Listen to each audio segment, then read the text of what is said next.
Se qualcuno vuole criticarmi per annunciare il Vangelo, በዓለም ፖለቲካዊ መድረክ ላይ የማይታሰቡና ታሪክ የማይረሳቸው ግዙፍ ፍጥጫዎች የሚከሰቱባቸው ጥቂት አጋጣሚዎች አሉ። ዛሬ የምንገኝበት ወቅት ደግሞ አንዱና ዋነኛው ነው። በአንድ በኩል በዋሽንግተን ዲሲ የሚገኘው የዓለም የኃይል ማማ ዋይት ሃውስ፣ በሌላ በኩል ደግሞ በሮም እምብርት የሚገኘውና የ1.4 ቢሊዮን ካቶሊኮች መንፈሳዊ መሪ መንበር የሆነው ቫቲካን ፊት ለፊት ተፋጠዋል። የሰይፍና የመስቀል ትንቅንቅ የሚመስል የአሜሪካንን አሜሪካ ትቅደም ፖሊሲና የቫቲካንን የሰላም ወንጌል ፊት ለፊት ያላተመ ታሪካዊ ክስተት እየተስተናገደ ነው። ፕሬዚዳንት ዶናልድ ትራምፕ በርዕሰ ሊቃነ ጳጳሳት ሊዮ 14ኛ ላይ የሰነዘሩት አዲስና እጅግ ጠንካራ ትችትም በሁለቱ መንግስታት መካከል ያለውን ግንኙነት ታይቶ በማይታወቅ መልኩ ወደ ታችኛው ዝቅተኛው ደረጃ አውርዶታል። የውጭ ጉዳይ ሚኒስትሩ ማርኮ ሩቢዮ በዋይት ሃውስና በቫቲካን መካከል ያለውን የከረረ ውጥረት ለማርገብ ወደ ሮም ሊያቀኑ ጥቂት ቀናት ሲቀሩ ፕሬዚዳንት ዶናልድ ትራምፕም በጳጳሱ ላይ አዲስ የቃላት ናዳን አውርደዋል። ትራምፕ ለወግ አጥባቂው የራዲዮ ጋዜጠኛ ሂው ሄዊት በሰጡት ቃለ መጠይቅም ጳጳሱ ኢራን የኒውክሌር መሳሪያ እንዲኖራት ይስማማሉ የሚል እጅግ አደገኛና አስደንጋጭ ክስን ሰንዝረዋል። ርዕሰ ሊቃነ ጳጳሳቱ ኢራን የኒውክሌር መሳሪያ መያዟ ምንም አይደለም ብለው ማውራት ይመርጣሉ። ይህ ደግሞ እጅግ አደገኛ ነው ያሉት ትራምፕም የጳጳሱ የውጭ ፖሊሲ አቋም ካቶሊኮችንና ብዙዎቹን ለከፍተኛ አደጋ እያጋለጠ መሆኑን በቁጣ ገልጸዋል። The Pope would rather talk about the fact that it's okay for Iran to have a nuclear weapon, and I don't think that's very good. I think he's endangering a lot of Catholics and a lot of people. ይህ የአሜሪካ ፕሬዚዳንት በቀጥታ በዓለም ካቶሊኮች መንፈሳዊ መሪ ላይ እንዲህ ያለውን ክስ ሲሰነዝሩም በታሪክ እጅግ አልፎ አልፎ የሚታይና ለዲፕሎማሲው ዓለምም ትልቅ ድንጋጤ የፈጠረ ክስተት ሆኗል። ርዕሰ ሊቃነ ጳጳሳት ሊዮ 14ኛ ግን ለትራምፕ ክስ ምላሽ ለመስጠት ብዙም አልቆዩም። በሮም ደቡባዊ ክፍል በሚገኘው የርዕሰ ሊቃነ ጳጳሳት መኖሪያ ካስቴል ጋንዶልፎ ደጅ ላይ ለጋዜጠኞች በሰጡት ምላሽም የትራምፕ ንግግር ከእውነት የራቀ መሆኑን በአጽንኦት ገልጸዋል። ማንም ሰው ወንጌልን ስለሰበኩ ሊተቸኝ ቢፈልግ ይህንን በእውነት ላይ ተመስርቶ ሊያደርገው ይገባል ያሉት ጳጳሳቱ ቤተ ክርስቲያኒቱ ለዘመናት ማንኛውንም አይነት የኒውክሌር መሳሪያ ስትቃወም መቆየቷንና በዚህ ላይ አንዳችም ጥርጣሬ ሊኖር እንደማይችል አረጋግጠዋል።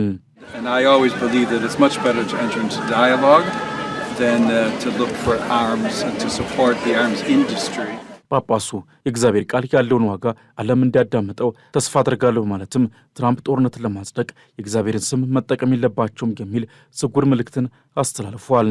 ይህ የጳጳሱ መልእክትም ለትራምፕ አስተዳደር ትልቅ ተግዳሮት ሆኗል። ይህ የቃላት ጦርነት እየተካሄደ ያለው የውጭ ጉዳይ ሚኒስትሩ ማርኮ ሩቢዮ ከጳጳሱ ጋር በነገው ዕለት ለሚያደርጉት ታሪካዊ ቀጠሮ ወደ ጣሊያን ለማቅናት በዝግጅት ላይ ባሉበት ወቅት ነው። ሩቢዮ በሁለቱ ወገኖች መካከል ያለውን ልዩነት ለመሸፈን ቢሞክሩም ትራምፕ ግን ሁኔታውን ይበልጥ እያወሳሰቡት ይገኛሉ። ማርኮ ሩቢዮ ራሳቸው ካቶሊክ በመሆናቸው በፕሬዚዳንታቸውና በሃይማኖታዊ መሪያቸው መካከል ያለው ውጥረት ማርገብ ለእርሳቸው እጅግ ፈታኝ የሆነ የዲፕሎማሲ ሥራ ሆኗል። ሩቢዮ ፕሬዚዳንቱ ያሉት ኢራን ኒውክሌር መሳሪያ መያዝ የለባትም ነው። ምክንያቱም ያን መሳሪያ ብዙ ካቶሊኮችና ክርስቲያኖች ባሉባቸው ቦታዎች ላይ ሊጠቀሙበት ይችላሉ በሚልም የትራምፕን ንግግር ለማለስለስ ቢሞክሩም በትራምፕ ማህበራዊ ገጽ ማለትም በትሩዝ ሶሻል ላይ የሚሰነዘሩ ጥቃቶች ግን የሩቢዮን ስራ ከንቱ እያደረጉት ነው። ትራምፕም ባሳለፍነው ሚያዝያ ወር በጳጳሱ ላይ በሰነዘሩት ትችት በቺካጎ የተወለዱትን ጳጳስ በወንጀል ላይ ደካማና ለውጭ ፖሊሲ እጅግ አስከፊ ሲሉ ጠርቷቸው ነበር። ይህ ጥቃት በአሜሪካ በሚገኙ ወግ አጥባቂ ካቶሊኮች መካከልም ትልቅ ክፍፍልን ፈጥሯል። ጳጳሱና ተወካዮቻቸው በተለይም የአሜሪካ ጳጳሳት አሜሪካና እስራኤል በኢራን ላይ የከፈቱን ጦርነት በተደጋጋሚ በመቃወም ለሰላም ጥሪ እያቀረቡ ይገኛሉ። ጳጳስ ሊዮ 14ኛ በቅርቡ ወደ አፍሪካ ባደረጉት ጉዞ ጦርነትን የሚደግፉ አምባገነኖችን በንግግራቸው አውግዘዋል። ምንም እንኳን ጳጳሱ በኋላ ላይ ንግግሬ ትራምፕን ለማጥቃት አይደለም ቢሉም ዋይት ሃውስ ግን ንግግሩን እንደ ግል ጥቃት ነው የቆጠረው። ማርኮ ሩቢዮ ወደ ሮም ሲያቀኑ አጀንዳቸው ስለ ኢራን ጦርነት ብቻ ሳይሆን ስለ አፍሪካ ሰብዓዊ እርዳታ፣ በኩባ ስላለው የምግብ እጥረትና ስለ ሃይማኖት ነጻነትም ጭምር እንደሆነ ተገልጿል። ሆኖም ግን የኢራን ጉዳይ እንደ ትልቅ ጥላ በውይይቱ ላይ ማጥላቱ አይቀሬ ነው። ትራምፕም ጳጳሱ ኢራን ኒውክሌር እንድትይዝ ይስማማሉ ማለታቸው በጳጳሱ ዘንድ ከፍተኛ ቅሬታን ፈጥሯል። በቫቲካንና በአሜሪካ መካከል ያለ ግንኙነት ታሪክ ውስጥ እንዲህ ያለ ዝቅተኛ ደረጃ ላይ ደርሶ እንደማያውቅ የቫቲካን ባለሥልጣናት በሚስጥር ይናገራሉ። አሜሪካ በኢራን ላይ የጣለችው የባህር ከበባና የነጻነት ፕሮጀክት በጳጳሱ ጌታ ዓለምን ወደ ታላቅ ጥፋት የሚመራ እርምጃ ነው።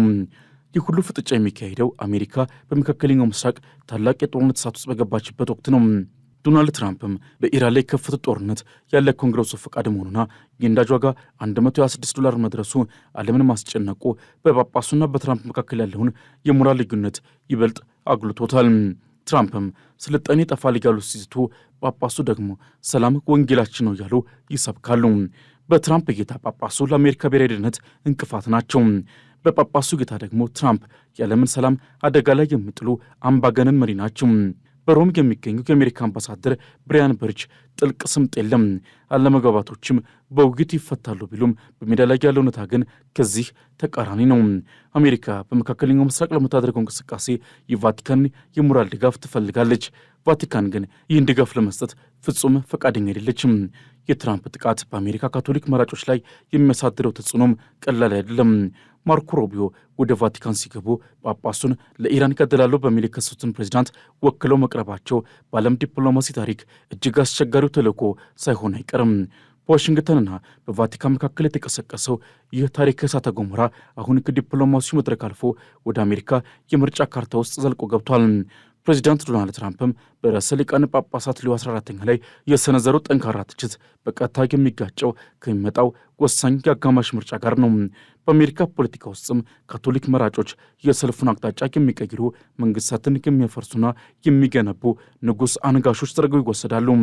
ትራምፕም በጳጳሱ ላይ ከፈቱት የቃላት ጦርነት በአሜሪካ ተንታኞች ጌታም በራስ ላይ የሚተኮስ ጥይት ወይም የፖለቲካ ራስ ገዳይነት ሊሆን እንደሚችል ስጋቶች እየተደመጡ ነው። በሚቀጥሉት ወራት በሚካሄደው በዚህ አጋማሽ ምርጫ የሪፐብሊካን ፓርቲ በኮንግረሱና በሴኔቱ ያለውን የበላይነት ለማስጠበቅ የካቶሊክ መራጮችን ድጋፍ አጥብቆ ይፈልጋል። እንደ ፔንሲልቫኒያ፣ ዊስኮንሲንና ሚቺጋን ባሉ ወሳኝ በሆኑና ስዊንግ ስቴትስ ተብለው በሚጠሩት ግዛቶች ውስጥም የካቶሊክ ማህበረሰብ ቁጥር እጅግ ከፍተኛ ነው። ትራምፕም ጳጳሱን ለኢራን ኒኩለር ይደግፋሉ ብለው ሲከሱ በእነዚህ ግዛቶች የሚገኙ በሚሊዮን የሚቆጠሩ ካቶሊኮች በሃይማኖታዊ መሪያቸውና በፖለቲካዊ ምርጫቸው መካከል ተወጥረው እንዲቀሩ አድርገዋቸዋል። ጳጳሱም ትራምፕ እውነትን እየተናገሩ አይደለም ብለው በይፋ ምላሽ መስጠታቸው ለዲሞክራቶች ትልቅ የፖለቲካ መሳሪያ ሆኑላቸዋል።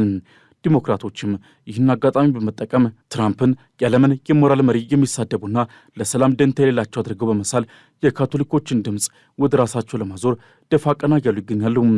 የውጭ ጉዳይ ሚኒስትሩ ማርኮ ሩቢዮ ወደ ሮም የሚያደርጉት ጉዞም ከዲፕሎማሲ ይዘቱ ይልቅ የምርጫ ቅስቀሳና የጉዳት ቁጥጥር ስራው ያመዝናል። ሩቢዮ ራሳቸው ቢሆኑ ካቶሊክ በመሆናቸውና በሪፐብሊካን ፓርቲ ውስጥ የካቶሊኮች ድምፅ ተወካይ ተደርገው ስለሚታዩ በጳጳሱና በትራምፕ መካከል ያለውን ቁስል ካልፈወሱም ለፓርቲያቸው በአጋማሽ ምርጫው ላይ መርዶሉ እንደሚችል ያውቃሉ። ሩቢዮም በቫቲካን በሚያደርጉት ቆይታ ጳጳሱን በማባበልና የአሜሪካንን ፖሊሲ ይበልጥ በማለሳለስ በሀገር ውስጥ ያሉ ካቶሊኮች በሪፐብሊካኖች ላይ ያላቸውን እምነት እንዳያጡ ለማድረግ ይጥራሉ። ትራምፕ ግን በትሩዝ ሶሻል የማህበራዊ ሚዲያ ገጻቸው ላይ የሚያወርዱት የትችት ናዳ የሩቢዮን የምርጫ ስልት በየቀኑ አደጋ ላይ እየጣሉ ይገኛል። በአሜሪካ የካቶሊክ ጳጳሳት ጉባኤ ውስጥም ከፍተኛ መከፋፈል ታይቷል። አንዳንድ ወግ አጥባቂ ጳጳሳት በትራምፕ ለስላሳ ኃይል ቢደነቁም አብዛኞቹ ግን ርዕሰ ሊቃነ ጳጳሳቱ በግልጽ ሲጠቁ ዝምታን መምረጥ አልቻሉም። ይህ በሃይማኖታዊ መሪዎች መካከል የሚፈጠሩ ሽኩቻ በቀጥታ ወደ ምዕመኑ ዘልቆ መግባት ምርጫውን የእምነትና የፖለቲካ ፍልሚያ ያደረገው ነው።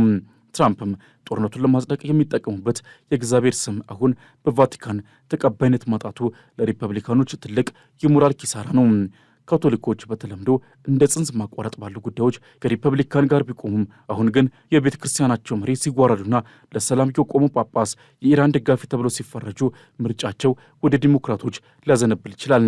በቀጣይ የሚጠበቀው ትዕይንትም አሜሪካ በኢራን ላይ የምትወስደው ወታደራዊ እርምጃ ከአጋማሽ ምርጫ ውጤት ጋር በቀጥታ የተሳሰረ መሆኑ ነው።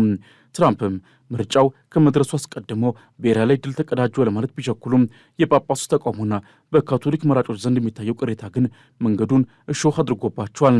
ሩቢዮ ከቫቲካን የሰላም ፎቶግራፍ ይዘው ካልተመለሱ የአጋማሽ ምርጫ ውጤትም ለትራምፕ አስተዳደር ትልቅ የተቃውሞ ድምፅ ሊሆን ይችላል። በፕሬዚዳንት ዶናልድ ትራምፕና በርዕሰ ሊቃነ ጳጳሳት ሊዮ 14ኛ መካከል የተጀመረው የታሪካዊ ፍጥጫ አሁን ካለበት የቃላት ንትርክ አልፎ ወደማይመለስ ዲፕሎማሲ ስምጥ ሊያመራ እንደሚችል የፖለቲካ ተንታኞች ያስጠነቅቃሉ። ይህ የሰይፍና የመስቀል ትንቅንቅ በቀጣይ ቀናትና ሳምንታት ውስጥም ሊያስከትላቸው የሚችላቸው በርካታ አስገራሚና አስደንጋጭ ክስተቶች አሉ። ማርኮ ሩቢዮ ወደ ሮም በሚያቀኑበትና ከጳጳሱ ጋር ፊት ለፊት በሚገናኙበት በዚህ ወሳኝ ወቅትም ዓለም አቀፉ ማህበረሰብ የሚከተሉትን ነጥቦች በጉጉትና በስጋት ይጠብቃል። በመጀመሪያ የሚጠበቀው ትልቁ ክስተትም የማርኮ ሩቢዮ የቀዘቀዘ አቀባበል ነው። ሩቢዮ ከጳጳሱ ጋር በሚያደርጉት የነገው ውይይትም እንደ ወትሮ ሞቅ ያለ የዲፕሎማሲ ሰላምታ ሳይሆን እጅግ በረዶ የመሰለና የቀዘቀዘ አቀባበል ሊገጥማቸው እንደሚችል ይገመታል። ጳጳሱ በትራምፕ የተሰነዘረባቸውን ለኢራን ኒኩሌር ያደግፋሉ የሚል ክስም በዝምታ እንደሚያልፉት ግልጽ ነው። ሩቢዮ በቫቲካን ኮሪደሮች ውስጥ በሚጓዙበት ወቅትም የቫቲካን ባለሥልጣናት ያላቸውን ከፍተኛ ቅሬታ በተለያዩ ዲፕሎማሲ ምልክቶች ሊያሳዩቸው ይችላሉ። ይህ ስብሰባም የሰላም ድልድይ ከመሆን ይልቅ አሜሪካ በጳጳሱ ላይ ለሰነዘረችው ውንጀላ የምታቀርበው የይቅርታ አሊያም የማስተባበያ መድረክ ሊሆን ይችላል። በሁለተኛ ደረጃ የአውሮፓና የቫቲካን የጋራ ግንኙነት መጠናከር ይጠበቃል። ትራምፕም ጣሊያንና ስፔንን ከንቱ ብለው በሰደቡበትና ጳጳሱንም ባጠቁበት በዚህ ወቅትም የአውሮፓ መሪዎች ከቫቲካን ጎን በመቆም አዲስ ግንባርን ሊፈጥሩ ይችላሉ። በተለይም የጀርመኑ መሪ ፍሬድሪሽ መርዝ አሜሪካ ተዋርዳለች ካሉ በኋላ አውሮፓ ከቫቲካን ጋር በመሆን በመካከለኛው ምስራቅ ለሚካሄደው ጦርነት ገለልተኛ የሰላም መንገድ የሚፈልግ ጥረቷን ታጠናክራለች። ይህ ማለትም ቫቲካን ከአሜሪካ ቁጥጥር ውጭ የሆነ ከአውሮፓ ሀገራት ጋር የተቀናጀ የዲፕሎማሲ መስመርን ተዘረጋለች ማለት ነው። ይህም ዋሽንግተን በአውሮፓና በካቶሊኩ ዓለም ላይ ያላትን ተጽዕኖ ክፉኛ ያሳጣታል። በሶስተኛ ደረጃ የሚጠበቀውና እጅግ አስደንጋጭ ሁኔታ በአሜሪካ ካቶሊክ መራጮች መካከል የሚፈጠረው ታላቅ ልዩነት ነው። ትራምፕ በጳጳሱ ላይ የሚሰነዘሩ ጥቃት በአሜሪካ በሚገኙ 70 ሚሊዮን የሚጠጉ ካቶሊኮች ዘንድ ትልቅ ውዝግብን ይፈጥራል። ወግ አጥባቂ ካቶሊኮች በትራምፕ ፖለቲካና በጳጳሱ መንፈሳዊ አመራር መካከል ተወጥረው ይቆያሉ። በቀጣይ የአሜሪካ የካቶሊክ ጳጳሳት ጉባኤ በትራምፕ ንግግር ላይ ጠንካራ መግለጫን ሊያወጣ ይችላል። ይህ ደግሞ በትራምፕ አስተዳደርና በሀገር ውስጥ ባሉ ሃይማኖታዊ ተቋማት መካከል የለየለት የእርስ በርስ ፖለቲካ ጦርነት ሊቀሰቅስ ይችላል። ትራምፕም በጳጳሱ ላይ ያላቸውን ትችት ከቀጠሉ በምርጫ ወቅት የካቶሊኮችን ድምፅ ሊያጡ የሚችሉበት እድል ሰፊ ይሆናል። ቫቲካን ከኢራን ጋር የምታደርገው ቀጥተኛ ድርድር ሊታይ ይችላል። ጳጳሱ አሜሪካንን በማለፍ በቴህራን ከሚገኙ የቫቲካን ተላላኪ በኩል ከኢራን መሪዎች ጋር ቀጥተኛ ግንኙነትን ሊጀምሩ ይችላሉ። ይህ እርምጃም ለትራምፕ ትልቅ ውርደት ነው። ምክንያቱም አሜሪካ በከበባና በዛቻ ልታሳካ ያልቻለችውን የሰላም ጥረት ጳጳሱ በመንፈሳዊ ዲፕሎማሲ ሊያሳኩት መሞከራቸው የአሜሪካን ሀያልነት ጥያቄ ውስጥ ይከተዋል። ጳጳሱ የሰላም መልእክተኛ በመሆን በቴህራንና በዋሽንግተን መካከል ምስጢራዊ ሰላም ድልድይ ለመሆን ጥረት ማድረጋቸው አይቀሬ ነው። በአጠቃላይ በዶናልድ ትራምፕና በርዕሰ ሊቃነ ጳጳሳት ሊዮ 14ኛ መካከል ያለው ፍጥጫ የዛሬው ዓለም ያለችበትን የርዕዮተ ዓለምና የሽኩቻ ቁልጭ አድርጎ የሚያሳይ ነው። ትራምፕም በጉልበትና በታሪፍ ዓለምን ሊገዙ ሲጥሩ፣ ጳጳሱ ደግሞ በሞራልና በወንጌል ሊመክቷቸው ቆርጠዋል። የኢራን ጦርነትና የኒኩሌር ስጋት የሁለቱን ሀገራት ግንኙነት ዳግም ወደማይመለስ ደረጃ እያደረሰ ይገኛል። ማርኮ ሩቢዮ በሮም የሚያደርጉትን ቆይታ ውጥረቱን ያራግቧል ወይስ ትራምፕ አዲስ የትችት ናዳን ያወርዱ ይሆን የሚለው ጥያቄ የብዙዎች ሆኗል። ዓለም አቀፉ ፖለቲካ አሁን በዋይት ሀውስና በቫቲካን መካከል ባለ ቀጭን መስመር ላይ ቆሟል።